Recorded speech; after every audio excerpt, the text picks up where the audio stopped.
Hey guys, this is Stu. Just thought I'd do an inbox review of a recent kit I actually acquired off of eBay. It is, of course, the Kampfpanzer Leopard. This is the original Leopard 1. This actual tank was influenced by a lot of the designs during the Second World War of the Tiger and the Panzer. As you can see, you've got the similar sort of layout as was in the case of the Panzer with the running gear. This actual tank actually entered service around about circa 1964, and was used as the German Army's first main battle tank, or one of the first, and served on very valiantly throughout the 1960s and 70s up to the 80s until it was surpassed with the Leopard 2. It is actually, in essence, nearly around about the same size, if not bigger, than a Tiger. I've actually measured this against the Tiger I've got on my shelf at the moment that I'm building. Not far off, I can tell you. Anyway, without further ado, I think this kit was first actually issued around about 1999. I'm not sure, I might be wrong. It's still in production. As you can see, this is the earliest model, which was an overall olive drab, which is the familiar white box art which you see there. And then on the side of the box, you've basically got all the other range of vehicles which were then available, as you can see here. The kit number is 35064. I'll get that in front of the camera there. 2200. So if you want to pause that, by all means do so. Okay. And then obviously on the sides you've got all the information about the kit itself, but it's in Chinese, so this is a Japanese import, so you have to bear with me on that one, guys. But all the same, it looks like it's going to be a super kit. This particular one, I must admit, has been one that's been on my reserve shelf for quite a long time, so I'm glad I've got it now. Anyway, without further ado, we'll actually see what's inside the box. Again, as is normal with Tamiya kits, you've got the box art illustration on the top, and down here you've got some photographs of the actual vehicle itself, as you can see there, and then a little history about the vehicle and information about it as well. On the inside you've got your sprue tree, which you can see there, to make sure you've got all the parts that you need. And then again, obviously, surprisingly, oh that's surprising, there's no colour guide in this one, but never mind. Then you've got a few sort of directions on how to stretch sprue, etc. There's another illustration of the actual the driver or the commander down there, I don't know.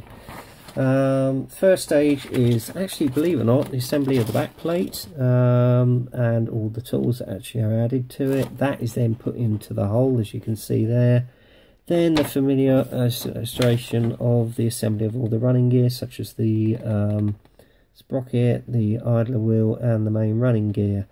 And there you are. Then they are added to the actual lower hull, as you can see there.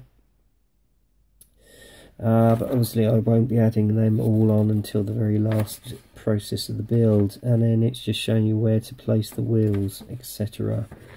Then you've got the assembly of, I think, is the rangefinder for the actual tank, and then you've got the commander's hatch there, and then the assembly of the actual turret, which you see here. Again, it's a two-piece barrel, sad to say, so I'm going to have to source an aftermarket barrel.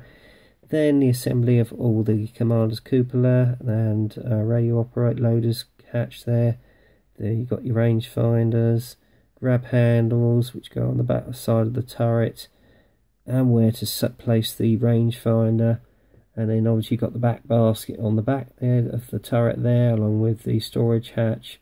Okay, and then I think the next stage is to assemble the machine gun, and it's showing you how to melt the tracks together. Again, I'll be using aftermarket tracks on this kit because I hate those rubber ones. It's just showing you how they should really be sitting. Then you assemble the sub-assemblies, such as the tools, the storage packs, etc. onto the upper hull, as well as the actual road wheel lights and the hatches. Then the actual engine hatch, which goes over the engine deck. More tools on the side here. Then add the machine gun to the actual turret, and then obviously the upper hull goes to the lower hull. Done. That's it, that's the assembly done.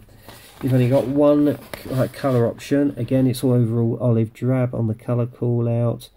I would personally source your, I might well do some research on that. Okay. And there you've got a comparison of how big this tank is to all the other tanks of the period. Okay. So that's the instruction sheet gone through. Let's have a look at the parts of the kit. This is the lower hull. Again, it's a nice crisp, clean cut, and if you notice, you've got the holes there because when this was first come out, you could actually motorise these. That I don't like is the fact you've got the actual kit emblem on the back. I'm going to have to sand that down, possibly put some Mr. Surfacer on it. The one thing I do like is where you've got all the suspension arms welded on there. Not bad. Maybe with the main kit it comes up a little bit more detailed and the suspension's a little bit more workable, but with this you've got no option. Alright, but as I say, nice and clean, hardly any flash if any at all. Okay, this is the upper hull, and again what I like about this is the way they've caught the texture of the actual weld.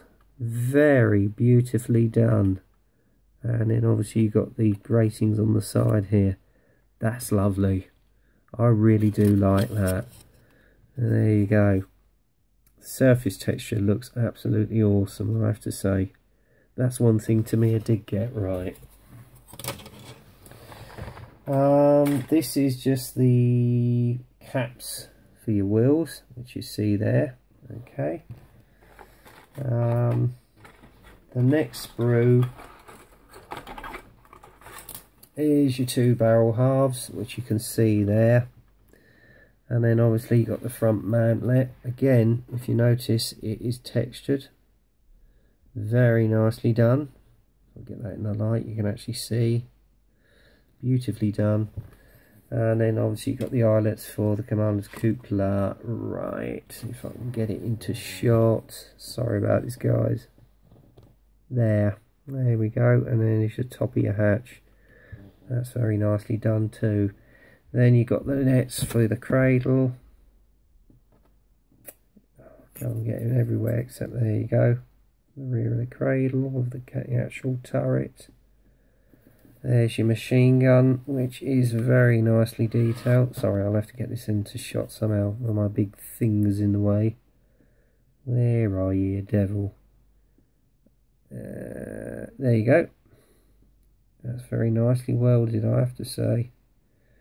And then obviously other parts of the actual part, the turret, etc. Beautifully welded. There you go. So that's that part. The next sprue again is the engine fan, which is a nice little bit of detail there, I have to say so, because if you're looking through the grating you'll be able to see that, so that will look nice, weathered up, etc.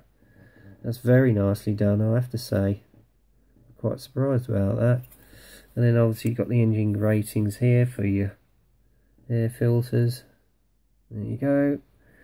And then you've got the driver's hatch, which you see there, the back plate, and I don't know if they've they've done it again. They've actually put the texture on there for the weld. That is very nicely done, guys, I have to say. And then obviously all your tools, etc. There's your part, your suspension. Okay. And then obviously this is all your running gear. Now that is very beautifully welded, and your sprockets.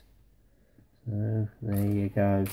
And then last but not least, you've got your turret here. Again, they've put some nice casting texture on it. I don't know if you can see that, guys. There you go. Beautifully done, I have to say. And then obviously you've got the mesh here for the back of the cradle. So you fit that to it.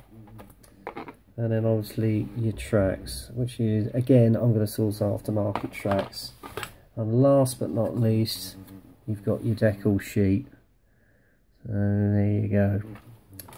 Right, that, my friends, is the review for the Leopard 1 by Tamiya. Is it worth getting this kit? Yep, you can, and I would certainly suggest getting some aftermarket kit, just to sort of button it up a little bit more if you want to add extra detail. But yeah, well worth the price I paid for it. So I would hardly recommend, if you want a sort of a Cold War era tank of the German army, get one of these. Anyway, that's it for now, guys. Hope you enjoyed the review. So until then, get busy on the workbench, and I'll speak to you soon. Take care.